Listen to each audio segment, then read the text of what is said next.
Hey y'all, thanks for tuning back in for my 5th review video, and today I'll be reviewing the new Colt Python. So if you saw my first video, you know, a lot of people were bashing it in the beginning with the initial batches that went out. You know, they were like nicks along the crown, people were complaining about like light primer strikes and the cylinder freezing. I'm somewhere between 650 to 750 rounds now through this Python, and I honestly could not be more happy with this firearm. I did get 2 cylinder freezes in the beginning, and I just had to like manually turn it to get the issue corrected. Don't know if it was due to it being a new gun, but other than that, this thing's just a pleasure to shoot. I do have a few things that I don't like, but you know, I can ignore them with the experience that this revolver provides, and I'll go over those as I get into this video.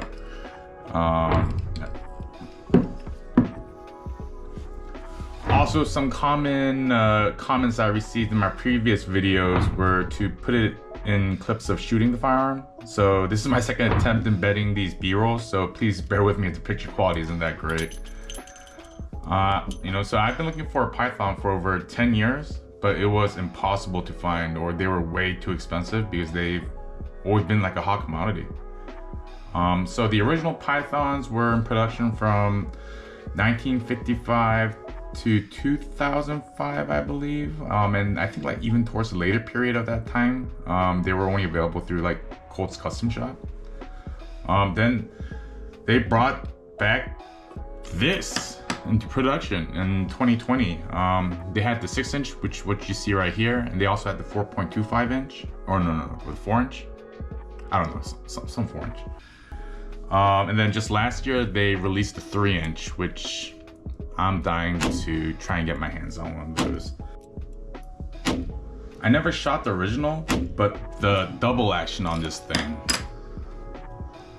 Bring it on camera. Yo, this thing's just beautiful. And if you saw my first video, you know that how I felt about the single action is just kind of like meh, you know? I mean, cocking the hammer back, that feels great, but the single action pull itself, yeah, you guys know that I like the 686 a lot better for that. But you know, after shooting this for a while now, if I had a choice and if I could only get one between the original and this new one, I think I would actually go for this new one. I mean, I still want the original, but the reason I'll go with this new one is kind of, I mean, one reason is, let me see, it's like the barrel itself. So you guys can see right here, it actually has a recessed crown barrel. And that's kind of cool because this little crown will, you know, help prevent damage to your barrel. And if you get like a nick on your barrel, on the tip of your barrel and all that, it's just gonna throw off your accuracy. Like the original, I believe, you know, it just like stuck out, but it wasn't actually a crown barrel, so it just more for like aesthetic purposes. It wasn't actually like really functional. It didn't have a functional purpose. But this new one, I mean, this thing will actually protect your barrel. Also, the front sights, they're easily replaceable. You know, you just get a little hex screw, screw it off and on. If you guys saw, I don't know if you guys check out Wilson Combat's site, but they just released sights for this Colt Python. They got like the fiber optic and the gold B front sight. They had the rear sight, which I will get to later. But yeah, the old one, I believe, it had like 1 or 2 pins. They weren't so like easy to do yourself. Some people actually had to take it to like a gunsmith to do it correctly and all that.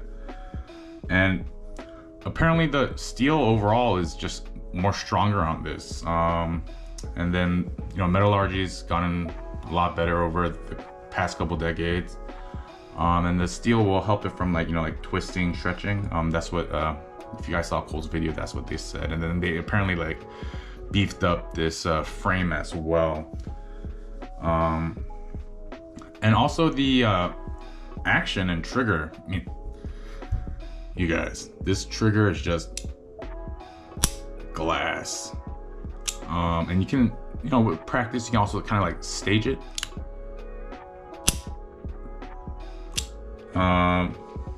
And apparently, if you guys saw Colt's videos about the Python, they said that there's 14 less parts, and then it's a simpler action. And then the old ones, you know, rumors were, and you know, reading this online and watching videos, the old ones apparently kind of went out of timing a lot after you shot it for a long time with heavy loads.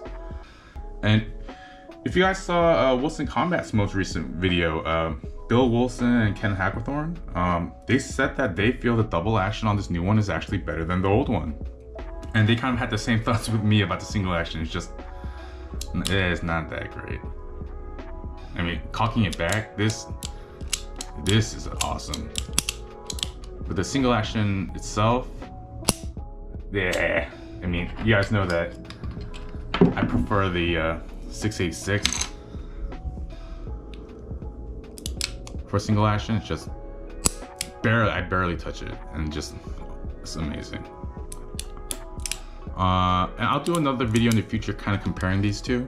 I mean, they're similar. I consider these two guns kind of like rivals, and they do have some differences. Each has their good and bad. So one's a little better than the other in some areas, so I'll go over that later. Okay, so some things that I kind of dislike is one, the main biggest one is the rear sight. So when I first got the firearm and was shooting it, I noticed that it was like impossible for me to hit the same spot. I mean, I would like adjust the sight and get it zeroed. And you know, as I was going through like more and more boxes of ammo, I noticed that my shots were like always like kind of like veering off. I was like, what is going on with me? Then I tried like rotating shooting between the, you know, the 686 and the Python, and I would just be spot on consistently with the 686. So I was like, okay, so what's going on? Then, you know, I noticed that the rear sight, the windage was just moving. I couldn't get the sights to stay hold like zero. So I just Loctited it up. So I zeroed it. I mean, I put some Loctite in there, and then I just zeroed it. Which is fine for now, because you know, I normally shoot indoors mostly, and to be honest, I'm like kind of too lazy. I'm just gonna like Kentucky windage it if I'm outside anyways, because I rarely shoot past 50 yards anyway. But I will be putting on a pair of Wilson Combat sights whenever they're back in stock. I'm gonna try and get the Gold Beat front with the U-notch rear. So you know, after shooting the Prodigy, I don't know if you guys saw my video on that. I mean, I've become kind of accustomed to those, and I really like it. But another thing is, let me see if I don't know if the camera can even capture it. Oh yeah, see right here, I got a little nick. It doesn't bother me too much since it doesn't really have a performance impact, but that kind of would have been nice. And also, I guess this is like a Python thing, but the ejector rod itself, it's not a full-length ejector rod, so like half-length. So whenever I'm like done firing, I'm like pow, pow, pow. By the way, these are safe to dry fire as well, which is something that I like about the new ones. They have that transfer bar system, so the firing pin isn't directly on the hammer. It like has that little transfer bar right here. So if I let go of it, so you can see it move, I let go of the trigger, but if I pull the trigger, that thing comes right back up.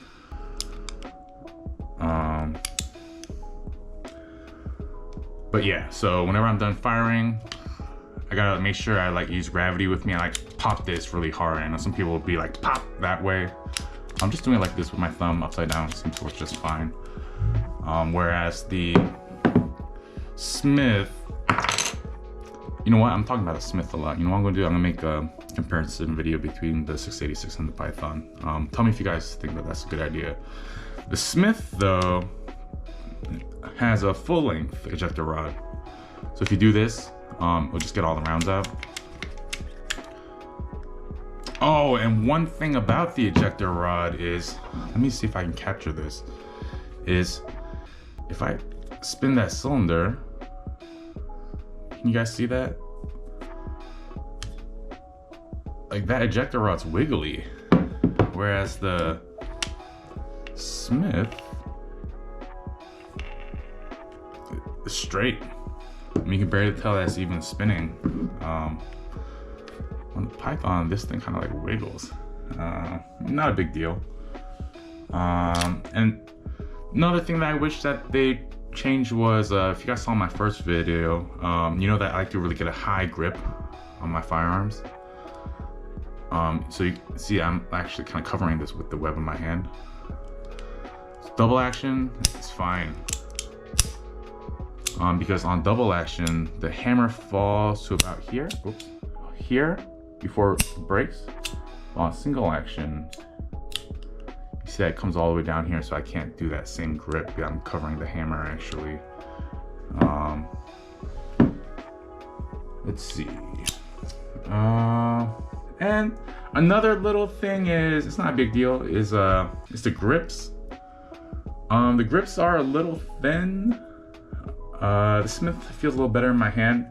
You know, the old one, I mean, these are beautiful grips. I love it. I love the look, the medallion. The old one, the checkering was actually like raised. So it was like a little thicker. So I did actually feel an old Python before, even though I never shot one. I did get to feel one at a gun store. The old one, the grips were a little thicker. I remember that they felt better. But you know what? With everything that I just mentioned, they're nothing after you shoot this thing, because this thing is just a pleasure to shoot. It's such an enjoyable experience. The double action, man, glass, so smooth. And this thing's actually a really flat shooter. And it's easy to get target acquisition, like shot from shot. And I use this as a everything gun, to be honest. So when I'm out, I usually have a backpack with me, and it's my backpack gun. When I go hike, this is what I bring with me, with you know, a couple speed loaders and speed strips. Let me see if I have any laying around. Yo, here's my speed loaders. You know, I'll just bring this with me. I got a speed strip here too. Hold up. Yeah. And then some speed strips, so I can just pop it in real quick. And also, one thing is, I don't have to worry about this firearm weakening or going out of time as I blast a bunch of 357 magnums through it. This thing just eats it all up. But yeah, thanks for tuning in, and I hope you got some info and entertainment out of this. You know, please leave a like and subscribe.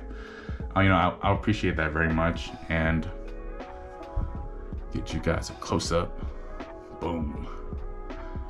And you know, I promise I'll make sure to put in some B-rolls on this. Oop, here's my serial number. Oops, you guys saw it again. Darn it. All right, thanks y'all. Out.